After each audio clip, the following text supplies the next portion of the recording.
Sábado movimentado em Brasília, com a eleição no Congresso Nacional. A nossa repórter Edilene Lopes segue por lá e traz mais informações sobre o dia de hoje. Edilene, como é que deve ser a relação do governo com a nova direção do Congresso?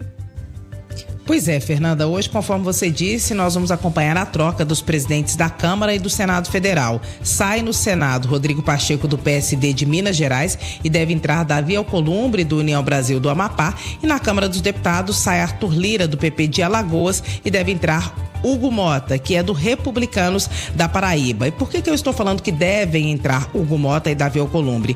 Porque é uma eleição e existem outros candidatos, mas esses são favoritos absolutos. Inclusive, já fizeram negociações que contemplam tanto a esquerda quanto a direita, na Câmara e no Senado. E por isso, devem ser eleitos hoje para estes postos de presidência das duas casas. Bom, o presidente Lula tinha uma relação e tem uma relação muito próxima do senador Rodrigo Pacheco, que é o atual presidente do Congresso Nacional. Inclusive, Lula declarou durante esta semana que deseja que Pacheco seja o candidato ao governo de Minas, ele que é do PSD.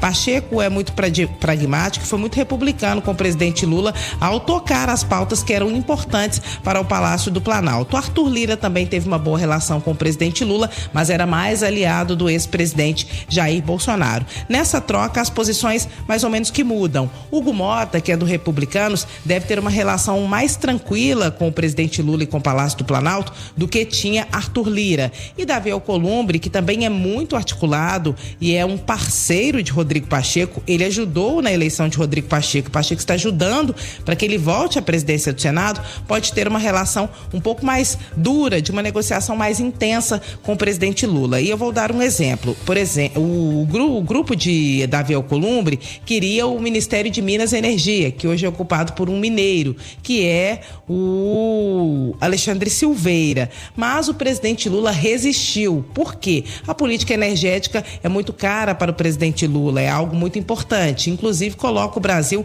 em destaque no cenário internacional, porque a transição energética ela é discutida no mundo inteiro. Haja vista a briga que o presidente Lula teve, o desagrado que ele teve com o presidente da Petrobras, Jean Paul Prats, que era petista e acabou caindo. Então, Lula não vai entregar esse ministério nas mãos de quem ele acredita que não seja um aliado muito próximo. E Pacheco, e Silveira, embora seja um PSDista, é o ministro mais lulista entre os não petistas da esplanada dos ministérios. Então, Davi Alcolumbre chegou a exigir esse ministério e o presidente Lula, a princípio, não cedeu e não cederá. Permanecerá com Alexandre Silveira. Daí já se vê como é a relação. Davi Alcolumbre chegou colocando a sua carta e o presidente Lula trucou. Com Hugo Mota deve ser uma relação mais tranquila, que foi muito construída com a presidência da República para a eleição de Hugo Mota, e é uma aproximação do governo da bancada evangélica, porque ele é do Republicanos, que também representa a bancada evangélica. Então, a princípio, deve ficar assim. A relação que era mais fácil com o Senado pode ser que fique um pouquinho mais complexa, e a relação com a Câmara, que era um pouco mais complexa, pode ser que fique um pouco mais tranquila com essa troca de presidentes nas duas casas. Mas vamos lembrar que Davi Alcolumbre está acima hierarquicamente de Hugo Mota, porque o presidente do Senado Federal é também o presidente do Congresso Nacional, que é a União. São essas duas casas em conjunto, Travassos e Fernanda. As mudanças nas presidências do Senado e da Câmara ao longo do dia. Edilene Lopes volta com informações direto de Brasília, e hoje no Itatiaia, agora 1h da tarde, a cobertura completa.